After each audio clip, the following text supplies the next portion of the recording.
Polycystic ovary അല്ലെങ്കിൽ PCOS എന്ന് പറയുമ്പോൾ നമുക്ക് ആദ്യം ആ വാക്ക് കേൾക്കുമ്പോൾ മനസ്സിലാവുന്ന എന്താണ്? ഓവറിയെ മാത്രം അഫക്റ്റ് ചെയ്യുന്ന ഒരു അസുഖം. ഇപ്പോൾ റീസെൻ്റ്ലി അതിൻ്റെ പേരിൽ ഒരു അപ്ഡേഷൻ വന്നിരുന്നു.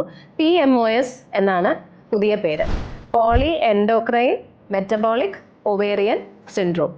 അപ്പോൾ ഈ ഒരു പേര് മാറ്റത്തിലൂടെ നേരത്തെ ഉണ്ടായിരുന്ന ഒരു കൺഫ്യൂഷൻ മാറിയിട്ടുണ്ട്. അതായത് പോളി എൻഡോക്രൈൻ എന്ന് പറയുമ്പോഴത്തേക്ക് ഓവറിയെ മാത്രമല്ല, അത് ഓവറി എന്ന് വരുന്ന ഹോർമോൺസിനെ മാത്രമല്ല, ഇൻസുലിൻ, മെയിൽ ഹോർമോൺസ്, ആൻഡ്രോജൻസ്, ഇതിലൊക്കെ വ്യത്യാസങ്ങൾ വരാം. മെറ്റബോളിക് എന്ന് പറയുമ്പോൾ നമ്മൾ മനസ്സിലാക്കേണ്ടതെന്ന് പറഞ്ഞാൽ അവിടെ ഇൻസുലിൻ റെസിസ്റ്റൻസ് വന്നിട്ട് വെയിറ്റ് മാനേജ്മെന്റിൽ ബുദ്ധിമുട്ട് വരികയും ഡയബറ്റീസിലേക്ക് ഇത് പോകാനുള്ള സാധ്യത കൂടുകയും ചെയ്യുന്നു.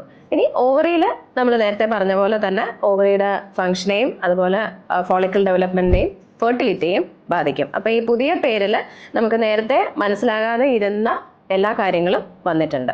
PMOS എന്നാണ് പുതിയ പേര്. അതിൻ്റെ ഫുൾ ഫോം എന്ന് പറയുന്നത് poly endocrine metabolic ovarian syndrome.